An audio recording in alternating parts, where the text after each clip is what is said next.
de que son alrededor de 1300 años, pero que si nosotros centramos nuestra atención en la estructura política, logramos descubrir que hay tres grandes momentos. Uno que es el de la monarquía, el cual ya abordamos en la clase anterior, en donde hay un rey que ejerce la máxima autoridad, que se apoya en un senado, el cual solamente es un órgano de consulta, un órgano de asesoría. También manifestábamos que llega un momento en el cual, en esa época de la monarquía, los romanos descubren que ya no hay realmente entre ellos un individuo que pueda lograr mantener bajo control a esa Roma, en donde los plebeyos poco a poco se han ido consolidando y han empezado a manifestar su descontento. Entonces dicen los romanos, pues ya no podemos seguir en ese contexto de una monarquía, hay que crear una organización política distinta en la cual no sea un solo hombre el responsable de mantener el control, sino se tenga a un grupo de patricios haciendo esa tarea. Y eso da lugar a hablar de la república. De esa república es de la que estaremos tratando hoy. ¿Alguien tiene alguna duda, alguna inquietud, algún comentario?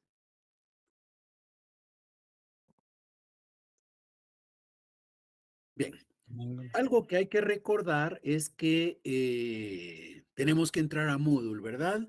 Porque ahí es donde encontramos referencias sobre los libros que nos pueden servir, material de apoyo, ahí hay un laboratorio que nos ayuda, que nos orienta a estudiar. No hay que entregar ese laboratorio, solo es una práctica nomás, pero también vamos a tener actividades, ¿verdad? En estos días estamos ya programando la primera actividad de zona, es antes del primer parcial. Les recomiendo que entren a ella porque si no después, pues no hay cómo recuperarla, ¿verdad? Asimismo, es ahí en esa plataforma en donde vamos a realizar nuestro primer examen parcial y ya tenemos fecha para el efecto.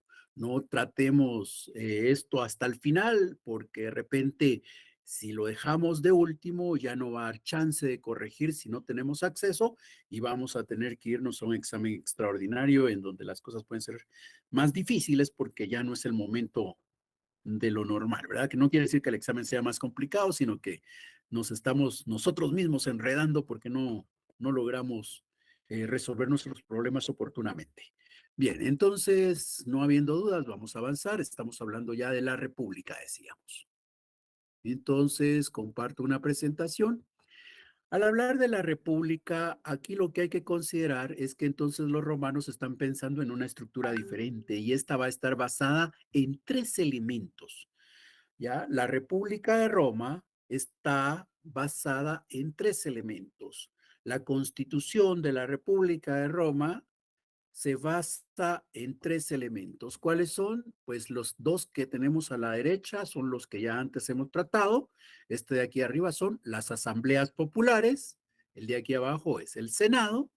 Y este tercero, este que es nuevo, que es el que está a la izquierda, parte superior, se refiere a las magistraturas. Estos tres elementos son los que vamos a estudiar ahora. La República de Roma se constituye, la constitución de la República de Roma está basada en tres pilares, que son las asambleas populares, el Senado y las magistraturas. Hablemos de las magistraturas entonces. Las magistraturas no tiene que ver con un juez, no tiene que ver con un magistrado como hoy lo vemos nosotros, magistrados de corte, de constitucionalidad, de Corte Suprema de Justicia, de Tribunal Supremo Electoral. No, no, no. Aquí magistratura casi que quiere decir lo mismo que servidor o funcionario público. Veamos entonces. Quiere decir que algo así como que el ministro para nosotros sería un magistrado, el director de una institución sería un magistrado es servidor público. Bueno, las magistraturas ahí en Roma van a tener 5 características generales. Se dice que son generales porque casi que las vamos a encontrar en todas las magistraturas. ¿Cuáles son esas 5 características? La primera, electividad. ¿Qué quiere decir? Quiere decir que la magistratura no se ocupaba porque yo decida, yo quiero ser magistrado o porque alguien viene y me nombra magistrado. No, a la magistratura solamente se podía llegar mediante un proceso de elección. ¿Y en dónde se daba la elección? En una asamblea popular. Entonces, habían asambleas populares y en esas asambleas decidían quiénes iban a ocupar las magistraturas. Entonces, se ocupaban por electividad, no por nombramiento. no por voluntad de uno que uno quisiera ser, no, era un proceso de elección que se celebraba, igual que lo que ocurre hoy para la presidencia de la República, por ejemplo. Es algo así como que vamos a necesitar un ministro de finanzas, pues hagamos una elección de ministro de finanzas. Vamos a necesitar un ministro de agricultura, hagamos una elección de un ministro de agricultura. Algo así era. Se hacían asambleas para elegir a cada uno de los magistrados, no solamente para uno en particular. La otra característica es la anualidad. Cuando yo era elegido para ocupar una magistratura, pues no es que la fuera a ocupar de manera vitalicia como ocurría allá en el trono, ¿verdad? En la época de la monarquía.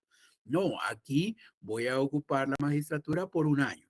Terminado el año, pues me toca entregar el cargo, me toca entregar la magistratura. Eventualmente podría ser que me eligieran para un segundo periodo, pero lo normal era cada año. Cada año hay elección de magistrado. La otra característica general es la gratuidad. Quiere decir que si yo ocupaba una magistratura, lo iba a hacer ad honorem. No iba a recibir ningún estipendio, honorario, remuneración o salario. Nada. Yo ejercía el cargo sin cobrar un centavo. Entonces cualquiera diría, ala, pero qué gracia tiene, va a trabajar ejerciendo ese cargo público, esa magistratura y no va a recibir nada a cambio. Así era. Así era. Pero también por eso se entiende por qué es solo por un año, ¿verdad? Porque imagínense que yo tenga que ocupar la magistratura por 5 años y entonces, ¿qué va a pasar en esos 5 años en donde no me van a pagar por ser magistrado? ¿Y de qué voy a comer? ¿De qué voy a vivir? Entonces, por eso es que solo es un año. Yo abandonaré mi negocio, mi finca, mi hacienda, pero solo será por un año. Después regresaré y trataré de tener mejor control sobre mis actividades económicas. Solo es un año. Bueno, pero esa gratuidad, entonces, ¿qué es lo que los motivaba a llegar a ocupar una magistratura con esa gratuidad? De alguna manera, para los romanos era muy importante el reconocimiento, ¿ya? Y no cualquiera llegaba a ser magistrado. Ser magistrado implica un reconocimiento social. Era un privilegio ante la sociedad llegar a ocupar la magistratura. Entonces, todos querían ser magistrados prácticamente por el reconocimiento, por el honor que representaba ser magistrado, aun cuando no representaba ningún ingreso para ellos. La cuarta característica es la colegialidad. Al hablar de la colegialidad implica que estamos ante un número mayor que uno de personas que pueden ocupar la magistratura. Y para esto aclaro de que los órganos administrativamente en general se pueden dividir en unipersonales y colegiados. Cuando estamos ante un órgano unipersonal, cuando solo una persona lo puede ocupar. Ejemplos, la presidencia de la República en Guatemala es unipersonal. Solo puedo tener un presidente de la República a la vez, no puedo tener dos, solo uno, es unipersonal. El puesto, por ejemplo, en la universidad de rector. En la Universidad de San Carlos solo puedo tener un rector, no puedo tener dos rectores, solo uno. El puesto de rector es unipersonal. En la facultad, el de decano. El puesto de decano también es unipersonal. Solo un decano puedo tener a la vez. No puedo tener dos decanos o más, no, solo uno. Entonces es unipersonal. Entonces hay órganos que son unipersonales. La otra opción, ¿cuál es? Que sean colegiados.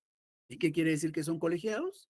Quiere decir que el puesto, que el cargo, que la institución es ocupada por varias personas a la vez. Por ejemplo, a nivel nacional tendríamos al Congreso de la República. En el Congreso de la República no hay solo un diputado, ¿verdad? Hay más de 160 diputados ahí, 160 personas que ocupan el mismo puesto, el puesto de diputado. Entonces, ¿qué quiere decir? Que ese Congreso de la República tiene más de uno. Es un órgano colegiado. Y siguiendo con el caso de la universidad, allá pues resulta que la máxima autoridad corresponde al Consejo Superior Universitario. El Consejo Superior Universitario es la máxima autoridad de la universidad. ¿Y quiénes integran el Consejo Superior Universitario? Pues hay representantes de los estudiantes, de los catedráticos, de los egresados de cada una de las facultades y los decanos. Entonces, ese cuerpo es colegiado, no tiene una persona, tiene varios, solo por cada una de las unidades. Estamos hablando entonces de 4 integrantes, 4 representantes, por la cantidad de unidades académicas que hay, y eso es el Consejo Superior Universitario, la máxima autoridad de la universidad. En la facultad, ¿a quién le corresponde la máxima autoridad? A la junta directiva. ¿Y la junta directiva cómo está integrada? La junta directiva no está integrada por una sola persona. Hay varios integrantes ahí. Es un órgano colegiado, no unipersonal. ¿Quiénes están ahí representados? Hay 2 representantes estudiantiles, hay 2 representantes de los catedráticos, hay un representante de los egresados de la facultad y está el decano. Entonces estamos hablando de 6 personas que están integrando la junta, no una persona. La junta directiva es un órgano colegiado, tiene varias personas, no solo uno, no es unipersonal. Entonces, allá en Roma, cuando regresamos a hablar de la colegialidad, resulta que ninguna magistratura era ocupada solamente por una persona. Ni siquiera la magistratura superior, la máxima magistratura, era ocupada por una persona. Se recuerdan que los romanos se cansaron de tener una persona porque al final de cuentas concluyeron de que con una persona hasta arriba no era posible mantener el control de todo. Pues entonces, esa máxima autoridad, esa máxima magistratura no va a ser ocupada por una persona, va a ser ocupada por 2. Entonces nos muestra el concepto de la colegialidad. Y la tercera es la responsabilidad, es decir, el poder responder por mis actos. Cuando alguien está ejerciendo la magistratura puede producir daños, puede crear perjuicios y tiene que responder si lo ha hecho de una manera que implica que no atendió las cosas como en derecho correspondía. Por ejemplo, si hay alguien que agarra dinero que es del Estado para poder usarlo en la satisfacción de sus necesidades, está haciendo algo malo, tiene que responder por eso.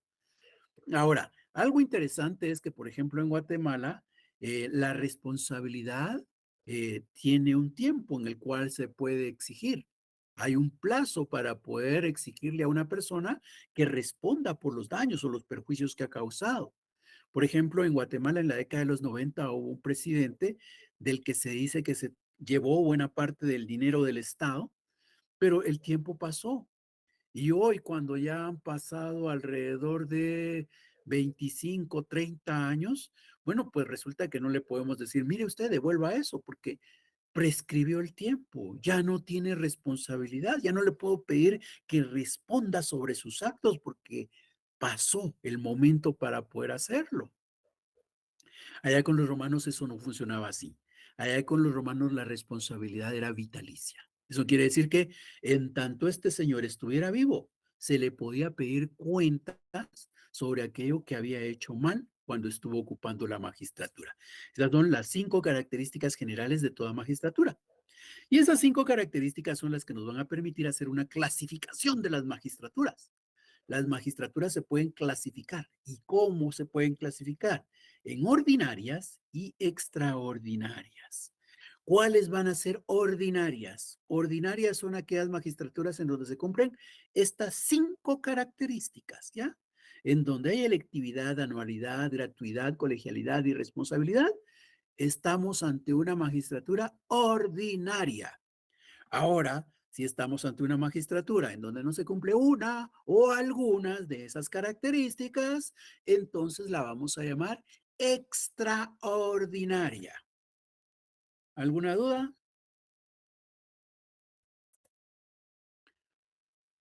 Bien, hablamos del poder entonces. Cuando hablamos del poder, aquí hay 2 posiciones. Hay quienes consideran que existe las potestas y el imperio, 2 elementos. Al tratar el poder, hay quienes colocan por un lado a las potestas y por el otro lado al imperio. Obviamente, aquí vale la pena entender que hablar de poder es considerar que cuando alguien tiene una magistratura, tiene un poder, ¿ya? Ejerce un poder. Y eso ocurre hoy. El presidente de la República tiene un poder. El ministro de Ambiente tiene un poder para conseguir el aprovechamiento racional de los recursos, la conservación del medio ambiente. El ministro de Salud tiene un poder. El ministro de Gobernación tiene un poder para crear condiciones favorables para la seguridad ciudadana. Cada persona que ocupa un puesto, cada persona, cada funcionario público tiene un poder. Igual ocurría allá en Roma. Cada magistratura tenía un poder. Ahora, ese poder, como decíamos, hay quienes lo consideraron que por un lado podían ser potestas y por el otro lado el imperio. Pero hay una segunda posición que considera que el imperium realmente se puede considerar como una potesta. Entonces solo van a existir potestas. El imperio cabe como parte de las potestas. Dos posiciones. Hay quienes lo consideran por separado y hay quienes lo consideran al imperio incluido dentro de las potestas. ¿Cuál va a ser la posición que vamos a seguir en la clase? Pues vamos a considerar que ese imperio no lo vamos a tratar por aparte, sino lo vamos a incluir en ese gran mundo en donde están las potestas. Esa va a ser la posición. Entonces, no vamos a hablar de esos dos elementos separadamente, sino vamos a considerar el imperio dentro de las potestas. Por tanto, hablaremos de potestas. Bien, ¿cuáles eran las potestas que se consideraban? Como dije antes, las potestas son los poderes, son las facultades, es lo que puede hacer un magistrado. Y resulta que dentro de esas potestas cabe la jurisdictio, jurisdictio, jurisdictio, juris derecho, dictio dictar, dictar derecho. Cuando alguien tenía un conflicto, por ejemplo, pues resulta que iba ante un magistrado y le planteaban el conflicto jurídico que tenían. Dos personas planteando su conflicto ante un magistrado. Este magistrado que tenía la jurisdictio era el que iba a poder conocer y resolver el conflicto. Iba a dictar, iba a decir quién tiene derecho y quién no. Cuando el magistrado está diciendo, tú tienes derecho, lo que está diciendo es jurisdictio, dictando derecho. Esa es una potestad. No todo magistrado va a tener jurisdictio, ¿verdad? Algunas magistraturas tienen, otras no tienen esta potestad. Una segunda potestad es la coercitio. La coercitio es esa potestad, esa facultad, ese poder que le permite a un funcionario público, a un magistrado, hacer que una persona haga algo aún en contra de su voluntad. Es algo así como lo que ocurre, por ejemplo, actualmente. Nosotros podríamos decir que la policía tiene la coercitio. Por ejemplo, hay un puesto de control por ahí de la PNC, yo paso y resulta que me piden mi documentación, identifican que mi nombre aparece en un listado que ellos tienen y entonces me dicen, ala, usted tiene orden de aprehensión, así que lo vamos a tener que conducir a la torre de tribunales. Y no es de que yo diga, ay, no, oficial, disculpe, pero hoy estoy muy ocupado, tengo una diligencia inmediata que atender, así que otro día, nos vemos, feliz tarde. No, ya, aunque yo no quiera, tendré que ir a Torre de Tribunales, hasta me van a colocar los grilletes, ¿verdad? Y tendré que ser conducido hasta la Torre de Tribunales, allá a las carceletas que tienen el sótano. ¿Qué nos muestra eso? La coercitio, la posibilidad de hacer que alguien haga algo aún en contra de su voluntad. Ese es un poder, es una potestad, es una facultad que van a tener algunos magistrados. De igual manera, por ejemplo, si lo que queremos es eh, resolver un conflicto, se ha dictado una sentencia condenatoria, la persona prácticamente va a tener que guardar prisión por 10 años. No es de que terminado el juicio yo diga, ay, no, juez, yo me voy a ir porque sé que voy a pasar 10 años en prisión, pero dentro de 5 mejor, porque ahorita estoy muy joven. Cuando esté más grande vengo a cumplir la pena de prisión. No, en contra de mi voluntad tendré que estar privado de mi libertad. ¿Eso qué es? Coercitio. Es un poder que le permite a los magistrados hacer que las personas hagan algo aún en contra de su voluntad. Obviamente no todos tienen coercitio, ¿verdad? No todos los magistrados. Algunos van a tener, otros no. Otro tema es la rogatio. La rogatio. La rogatio es más o menos como lo que conocemos hoy como iniciativa de ley. Hay algunos magistrados que van a tener la rogatio. ¿En qué consiste esto? En la posibilidad de preparar una iniciativa de ley y darla a conocer en una asamblea popular. Ese es un poder. Es un poder que les permite llegar a una asamblea y decir, miren, señores, he pensado que de esta manera podríamos regular nuestras relaciones. ¿Qué les parece? Y entonces todos van a discutir, ¿verdad? Y de repente la mayoría levanta la mano y eso se volverá ley. Bueno, pues la potestad que nos permite presentar esa iniciativa en una asamblea se conoce como rogatio.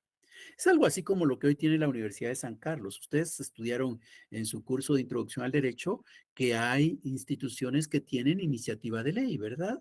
Bueno, por ejemplo, la Universidad de San Carlos tiene iniciativa de ley. Podemos presentar una iniciativa al Congreso. Pero los diputados también tienen iniciativa de ley, ¿verdad? Cualquier diputado puede llevar un proyecto y les dice, colegas diputados, yo traigo este proyecto, ¿les parece? Incluso, miren, aquí hay unos que han firmado junto a mí para mostrar el respaldo que trae mi iniciativa. Bueno, pues entonces eso es la rogatio, ese poder de presentar esas iniciativas para que se discuta si se pueden convertir o no en una ley. Otro poder, otra potestad, otra facultad es el jus edicendi. Jus es derecho y edicendi es edicto. Acá los edictos, ¿qué implican? Los edictos se entienden como normas. Entonces los magistrados van a poder dictar normas. Esas normas que dictan los magistrados, por ejemplo, para regular cómo se debe dar las actividades en el mercado, cómo debe ocurrir las actividades relacionadas con los cementerios, cómo se deben de utilizar las calles de la ciudad, pues son normas que van a emitir los magistrados. No todos los magistrados tienen jus edicendi, solo algunos. Algunos tienen la capacidad de emitir normas, otros no. Los que tienen esa capacidad, a esa potestad se le conoce como jus edicendi. Aquí vale la pena aclarar el jus edicendi de la rogatio, ¿verdad? La rogatio es presentar la iniciativa en una asamblea para llegar a tener una ley. El jus edicendi no. El jus edicendi es la capacidad de emitir normas, ¿ya? El magistrado emite normas. La rogatio no es emitir normas, es presentar iniciativas. El jus edicendi es la posibilidad de emitir normas. Entonces, eso es algo que tienen como una potestad. Otra es la intercesión. Por ahí ustedes habrán escuchado frases como, Virgen María intercede por nosotros. ¿Qué quiere decir intercede? Quiere decir que ruegue por nosotros, que hable por nosotros, ¿verdad? Ante Dios. Bueno, pues acá existe también esa posibilidad. Resulta que existe la opción para algunos magistrados van a tener esa potestad de poder ir a hablar con otro magistrado en nombre de otra persona. Entonces, esa potestad, esa facultad que le permite a un magistrado ir a hablar con el otro con relación a un caso que corresponde a otra persona, eso es la intercesión. Es un poder que se va a tener en ese entonces. Otra vez, igual que en los casos anteriores, la intercesión no es común para todos los magistrados. Algunos la van a tener, otros no. Y finalmente hablamos del imperium, aquel que antes dijimos que hay quienes lo separan de las potestas, pero que nosotros partimos de la idea de que puede incluirse dentro de estas. ¿En qué consiste este imperium entonces? ¿En qué consiste esta potesta? Bueno, pues resulta que esto tiene que ver con lo que ocurre en la guerra. Eh, el imperio implica el poder organizar al ejército, el poder dirigir al ejército en la guerra. Ese poder, esa potestad, eso es lo que se llama imperium. El imperium es el poder organizar y dirigir el ejército de Roma. Otra característica es que si yo dirijo a un ejército, le hacemos la guerra al pueblo vecino y salimos victoriosos, pues yo tengo que tener el poder, la facultad de poder decir que de todo lo que hemos logrado ahí va a pasar a ser parte del Estado de Roma. Dominé al pueblo, pues aquí están sus tierras, aquí están sus habitantes, podemos esclavizar a esos habitantes, podemos apropiarnos de los tesoros de ese pueblo. Bueno, pues, ¿quién es el que va a decidir de qué se van a apropiar? Pues es el que tiene el imperium. El imperium es el que establece cuál será el botín de guerra. Y luego, pues resulta que la verdad es que no se trata de que nosotros vamos a la guerra y regresamos victoriosos y somos felices porque nos aplauden cuando entramos a la ciudad de Roma. No, Se trata de hacer la guerra, pero de todo eso que logró el Estado de Roma gracias a nuestra participación militar, pues resulta que algo nos tiene que dar a nosotros. Eso que vamos a recibir por haber triunfado en aquella batalla es lo que se llama el derecho al triunfo. El derecho al triunfo me permite recibir parte de ese botín de guerra. Y otra parte le quedará obviamente al Estado de Roma, ¿verdad? Bien. ¿Alguna duda, alguna inquietud, algún comentario?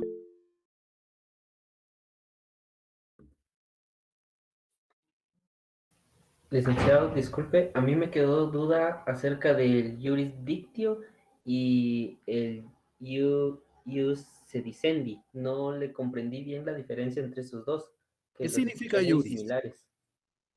¿Qué significa juris? Ley No. ¿Qué es jus? es ley. No. Derecho, derecho. Derecho. Derecho es. No es lo mismo derecho que ley. ¿Ya?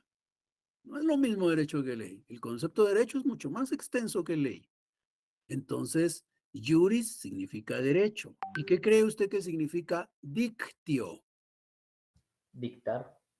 Vaya, eso es jurisdictio, dictar derecho, decir quién tiene el derecho. ¿Ya? Cuando hay un conflicto, pues tengo que decir quién tiene el derecho. Y esa facultad que me permite establecer a quién le corresponde el derecho, esa facultad que me implica decir a quién le toca el derecho, esa es la jurisdictio. Ahora, ¿cuál era el otro que no comprendía? Me decía, disculpe. El ius edicendi, ¿Qué significa jus? derecho. Muy bien, jus es derecho. Y edicendi es edicto. Entonces, aquí el jus edicendi es el derecho a dictar normas, ¿ya? A emitir normas. Ese es la potestad. Algunos magistrados pueden dictar normas. Por ejemplo, usted está enterado de la realidad actual. Usted habrá escuchado algo relacionado con qué debemos hacer con los desechos que sacamos de la casa. ¿Ha escuchado usted algo al respecto? Que los tenemos que clasificar. Muy bien. Eh, y ustedes saben que eh, ¿en dónde está contenido, en dónde está contenida esa norma que nos dice que tenemos que clasificar los desechos?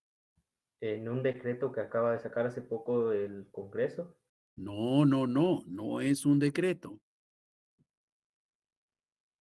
¿Qué es? A ver, estudiantes de derecho, cuéntenme, ¿qué es? ¿Cuál Es es un, ese instrumento? es ¿Perdón? un acuerdo gubernativo. Es un acuerdo gubernativo, no es del Congreso, es un acuerdo gubernativo. ¿Quién emite los acuerdos gubernativos? El presidente y los ministros. Eso, muy bien. Entonces, el presidente no está presentando una iniciativa, ¿verdad? El presidente está emitiendo normas, normas que nos dicen cómo tenemos que clasificar a partir de, ya no es de estos días, sino hasta dentro de qué año y medio más o menos, ¿verdad? En febrero de 2025, que tenemos que proceder ya con más detalles en la clasificación de los desechos. Bueno, pero el presidente emite normas con sus ministros, como bien dijo el compañero. Ese poder que tiene el presidente de emitir normas, ese es el ius edicendi. El poder, la potestad que tiene un magistrado de poder emitir normas, ¿ya? Ese es el ius edicendi. ¿Quedamos claros con el ius edicendi? sí, licenciado, gracias. Para servirle. Qué bueno que preguntó porque eso ayuda a que todos vayamos fijando mejor nuestros conocimientos. ¿Alguien más? Licenciado, buenas tardes. Diga. A mí la duda que me queda es acerca de las magistraturas. Usted dijo de que un magistrado es un servidor público, pero ¿Sí? no es servidor público, digamos, para otros temas, digamos, como de salud, sino que es enfocado a lo que es el derecho, ¿verdad? No, no, servidor público. Así como Cualquier, suena, servidor público. Por eso les hablé de los ministros, les dije el de agricultura, el de salud, el de gobernación, les dije directores también, o sea, servidor público. Eso es un magistrado, servidor público. Hoy nosotros lo llamaríamos servidor público, funcionario público, algunos por ahí lo llamarán burócrata, ¿verdad? Pero A esos es a los que estamos llamando magistrados acá, Gracias, viejo. para servirle. Bien, entonces hablemos de las magistraturas ordinarias. Las principales magistraturas ordinarias son las que tenemos acá, ¿ya? 5 son las magistraturas ordinarias más importantes de aquella Roma. La que sobresale es esta. La magistratura se llama consulado. Consulado. La magistratura es consulado. Bueno, al que ocupa el consulado lo vamos a conocer como cónsul, ¿ya? Cónsul es el que ocupa el consulado. Y el consulado es la máxima autoridad. Si yo quisiera construir un organigrama de Roma, si yo quisiera poner ordenadas las magistraturas, ¿a quién pongo hasta arriba? Al consulado. A quien ocupa el consulado lo vamos a llamar cónsul. Ahora, ¿cuántos cónsules habían? No va a haber solo un cónsul, porque entonces rompería con aquello que habíamos dicho al principio de la colegialidad, aquello que dijimos en su momento, es que los patricios dijeron, pero ¿cómo podemos mantener sojuzgados? No hay uno entre nosotros, no hay un individuo acá que pueda tener la capacidad de controlar a todos estos plebeyos. Entonces, ¿qué vamos a hacer? Un conjunto. Pues igual ocurre. En el consulado, lo que van a hacer es nombrar dos cónsules, para tratar de mantener el control sobre todo el territorio. El territorio ha sido ya tan extenso que entonces dicen, bueno, pues vos cuidas esta parte y yo cuido esta. Dos cónsules. Se recuerdan, estos cónsules son elegidos, eh, eh, van a hacerlo anualmente, lo hacen de manera gratuita, como son dos, hay colegialidad y tienen responsabilidad sobre sus actos. Es la máxima magistratura. Este consulado, este cónsul, se va a apoyar de este señor que tenemos aquí al lado derecho, ¿ya? Al lado derecho tenemos a un señor. La magistratura que este señor ocupa se conoce como cuestura, ¿ya? Él es cuestura. El que ocupa la cuestura se llama cuestor y viene a ser al principio como un asistente, un secretario del cónsul. O sea, cada cónsul tenía a sus cuestores, no necesariamente uno cada uno. Cada cónsul bajo sí tenía a sus cuestores. Sus cuestores venían a ser como sus asistentes, como sus secretarios. Por ejemplo, eh, cuando alguien era condenado a muerte, el cónsul era el que tenía que asegurarse de que le dieran muerte a la persona que había sido condenada. Pero obviamente el cónsul tenía tanto que hacer y para eso se apoyaba entonces en su cuestor. El cuestor le decía, mira, cónsul, a este lo sentenciaron a pena de muerte y todavía está ahí vivito esperando que se ejecute la orden. Así que, ¿qué hacemos? Ah, pues ordenemos la muerte, pues, porque hay que cumplir con la sentencia. ¿Ya? El cuestor era el que le apoyaba en esos temas. Con el paso del tiempo, el cuestor también se dedicó a la recaudación de impuestos. Vendría a ser algo así como nuestro ministro de Finanzas o nuestro superintendente de Administración Tributaria, ¿verdad? Esas eran las tareas que correspondían al cuestor. ¿Quién más tenemos acá? Al lado izquierdo tenemos al pretor. Ya, lo que anda cargando ahí en las manos nos da una orientación de qué hace el pretor, ¿verdad?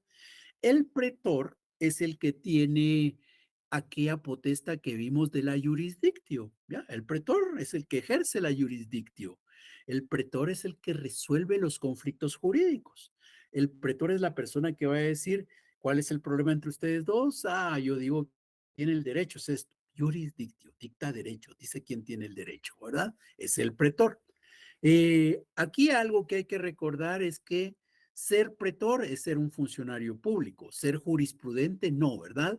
Jurisprudente es estudiar un oficio que nos permite saber de derecho, pero no por ser jurisprudente se va a volver pretor. De repente alguien es jurisprudente y nunca es elegido pretor. Puede pasar. Pero también puede pasar que un pretor sea elegido como tal sin que haya sido jurisprudente. O sea, son dos cosas distintas. Ser pretor es cumplir una función pública Ser jurisprudente es tener la formación. Es algo así como ser jurisprudente en los términos de hoy, diríamos, que no son exactamente iguales, pero nos ayudan a aclarar, es aquello de que ser jurisprudente es ser estudiante, ser abogado y notario. Pero ser pretor sería ser juez, por ejemplo, ¿verdad? Que no son los conceptos propios, pero ayudan a entender. Insisto, no vayan a confundirse que después me van a decir que el pretor es el juez, porque no he dicho que el pretor es juez, ¿ya? Solo fue para aclarar, para orientar, para mostrar ejemplos, pero el pretor no es un juez. El pretor es el que dicta justicia, es el que dice quién tiene el derecho, pero no lo estamos llamando juez, lo estamos llamando pretor. Bien, ¿quiénes más tenemos acá? Aquí abajo resulta que tenemos al censor y al que ocupa, pero primero pretor, pretoría, ¿ya? Aquí está la pretoría y la pretoría está a cargo del pretor. Aquí abajo tenemos a la censura, pero la censura no quiere decir aquello de que estoy hablando y de repente digo una palabrota y entonces en los medios de comunicación, ¡pip! Suena para que no suene la palabrota, para que no se oiga esa palabrota. No. Esa no es la censura de la que hablamos acá. Al que ocupa la censura se le va a conocer como censor, pero el censor no es aquello de que, ay, es que hay una lucita ahí que cabal siente cuando pasamos. No, tampoco es eso, ¿ya? Aquí censura, censor, deriva de censo, ¿ya? Por eso es con C, no con S, censo, ¿ya? ¿Y qué es el censo? Eso ya lo sabemos, ¿verdad? Lo hemos tratado en otras ocasiones. ¿Cómo se hacían los censos? Bueno, pues los censos se hacían cada 5 años allá en Roma. Cada 5 años había que hacer el censo. Y entonces podríamos decir, bueno, pues si cada 5 años hacemos el censo, ¿por qué tenemos que nombrar censor cada año? No se necesita nombrarlo cada año, porque cada 5 años es el censo. Por esa condición, hay quienes ubican al censor como una magistratura extraordinaria. Pero la verdad es que si bien el censo se hacía cada 5 años, resulta que este censor tenía que tener la información registrada y tenía que estar informando constantemente sobre qué es lo que constaba en sus registros. ¿Y a quién le informaba más? Al cuestor, porque el cuestor es el que cobraba. Entonces el censor le decía, mira, aquí tengo la lista de los paterfamilias y la riqueza que tiene cada uno. Y entonces ya venía el cuestor, ¿verdad? Y decía, fulanito tiene tanto, entonces le toca pagar tanto. Así era como se daban las relaciones. Entonces el censor la censura es una magistratura ordinaria. ¿Quién nos queda acá? Pues nos queda el edil. El edil es un magistrado que fundamentalmente lo que hace es administrar servicios públicos, diríamos hoy. Administrar, por ejemplo, lo que tiene que ver con cementerios, mercados, uso de calles, ferias, pues todo eso es lo que tiene que ver el edil. De ahí que ustedes seguramente habrán escuchado hablar de que la autoridad edil es la del alcalde, ¿verdad? Incluso cuando se inviste al alcalde, y ustedes lo van a ver en enero del año entrante, si no lo vieron en la oportunidad anterior, que cuando tome posesión el alcalde le van a dar una varita y dicen que esa es la varita edilicia. Si ustedes ven por ahí a los alcaldes auxiliares, pues ellos andan con una varita también. La varita representa la autoridad, es la vara edilicia. Entonces, eso de edil viene de allá. Este señor es el edil. El edil es la persona que dicta normas. Es decir, tiene el ius edicendi del que hemos estado hablando. Él va a dictar normas sobre cómo se deben de conducir en las calles, sobre cómo se deben de comportar en los mercados, sobre qué se puede hacer con los cementerios. Ese es el trabajo del edil. Estas son entonces las magistraturas ordinarias que nosotros tenemos como las más importantes. Insisto, la superior, la máxima será el consulado, donde hay 2 cónsules en su momento, ¿verdad? ¿Alguna duda? Licenciado, que ellos eran elegidos en asamblea, pero debían de cumplir ciertos requisitos como para ser electos.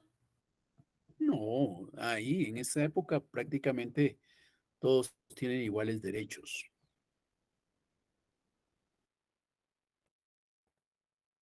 Licenciado, disculpe, en esto de las magistraturas todavía estamos hablando solamente de los patricios, ¿verdad?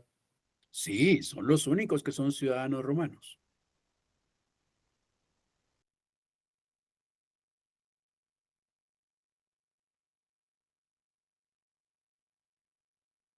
Bien, si no hay más dudas, entonces ahora que ya hemos abordado el tema de las magistraturas ordinarias, y son 5 las características que se van a observar en ellos, ¿verdad? A ver, repitamos cuáles son esas 5 características. La primera,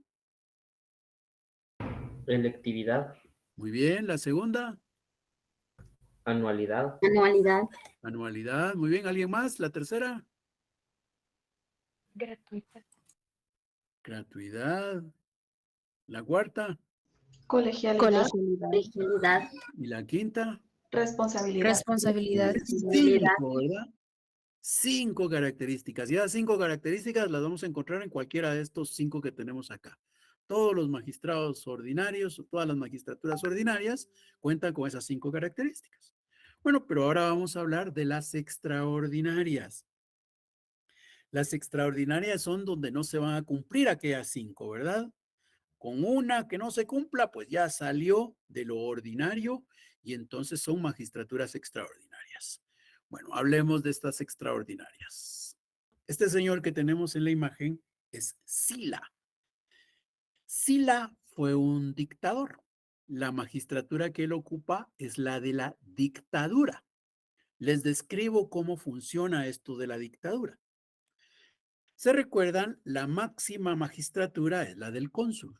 Se han dividido Roma y dice uno, yo administro esta parte de Roma y tú administras esta otra. Cada uno de nosotros como cónsules tiene el control de todo este territorio. A mí me tocó toda esta parte. Yo soy el cónsul. Entonces tengo que controlar todo lo que pasa acá. Pero resulta que siempre hay problemas, ¿verdad? Y he descubierto que por allá hay una colonia, hay una comunidad en donde los disturbios son muy grandes, ¿ya? Hay un conflicto muy fuerte. Y entonces digo yo, a la gran, tengo que ir a ver qué hago allá porque hay que resolver eso. Yo soy el cónsul, soy la máxima autoridad. Pero si yo me concentro en lo que está pasando allá, de repente abandono todo lo que está de este otro lado. Entonces, yo creo que necesito que alguien me apoye para que vaya a poner orden allá sin que yo descuide todo lo que tengo acá. Entonces, ¿qué es lo que hago yo como cónsul? Vengo y nombro a una persona en la que yo tenga confianza, ¿verdad? Y de repente encontré a Sila y le dije, Sila, mira, fíjate que allá en aquella parte hay un pueblo que está haciendo desorden y que yo temo que esos desórdenes se vayan generalizando y me echen a perder todo el trabajo. Te voy a nombrar a vos para que me ayudes. Te voy a nombrar, pero yo fui nombrado en enero, ¿verdad?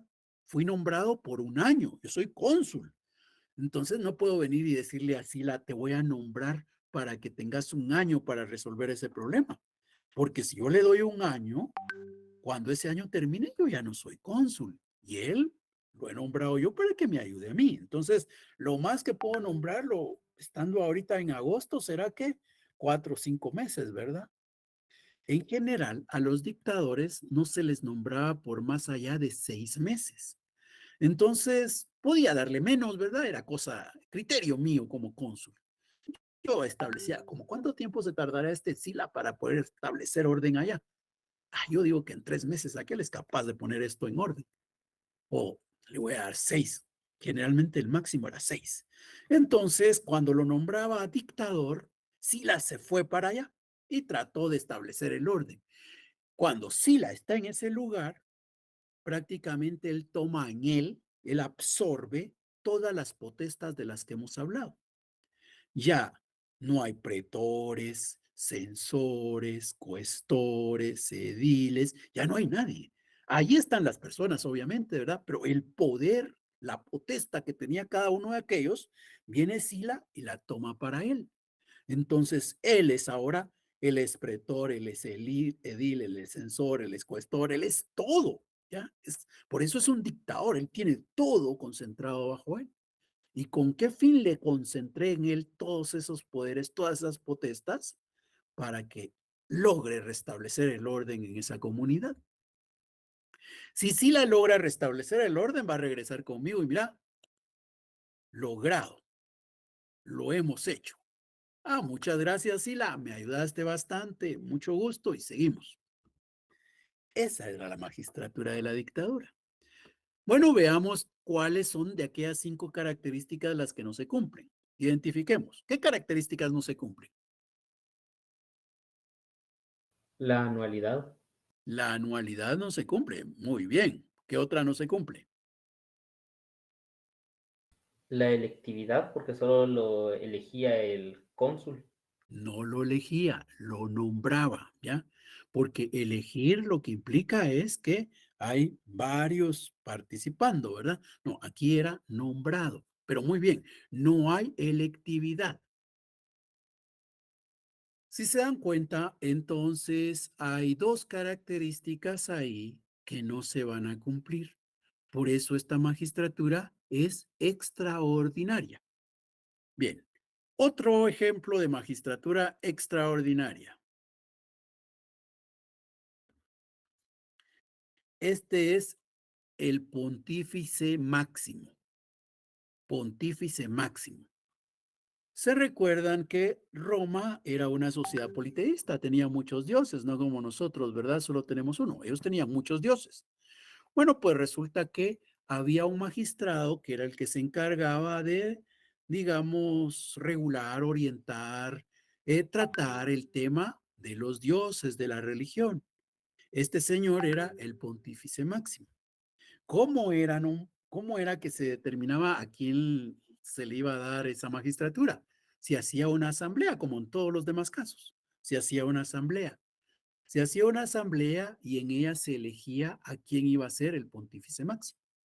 Una característica del pontífice máximo es que, por ejemplo, si fuera mi hijo y él es elegido pontífice máximo, mi hijo sale del seno de mi familia, deja de ser de mi familia y pasa a integrarse a, a la magistratura de pontífice. Ahí se va a quedar y la va a ocupar de manera vitalicia. Él sale de mi familia para siempre y ahí estará como pontífice hasta que muera.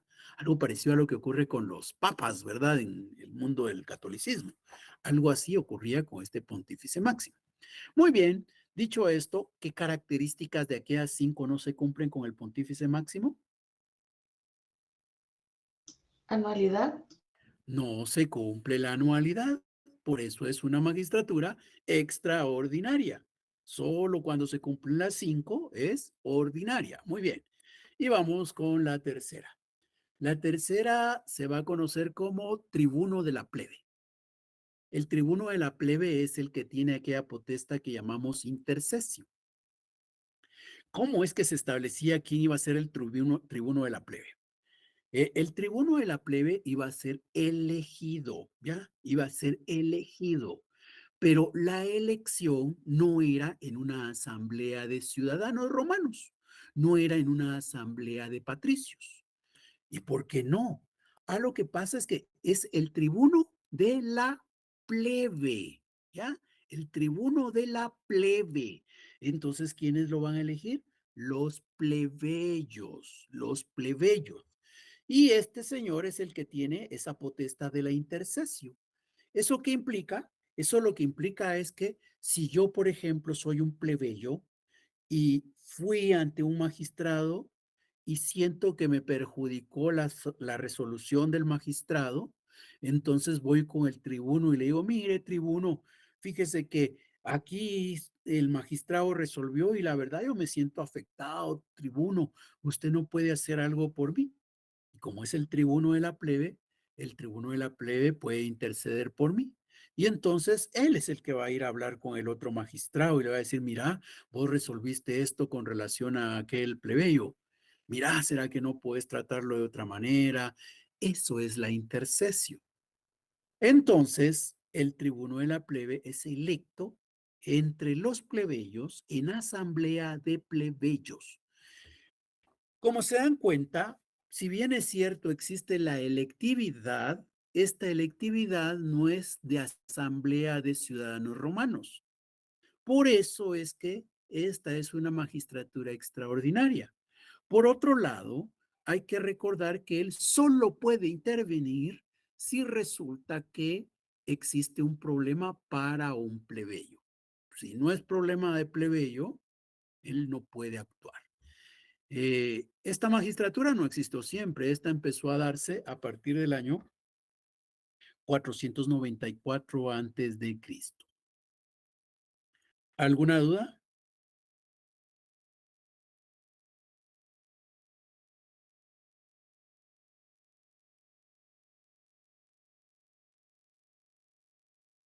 Bueno, si no hay dudas, entonces les agradezco la atención, nos quedamos acá y estaríamos nuevamente en clases el próximo lunes para continuar hablando siempre de la República.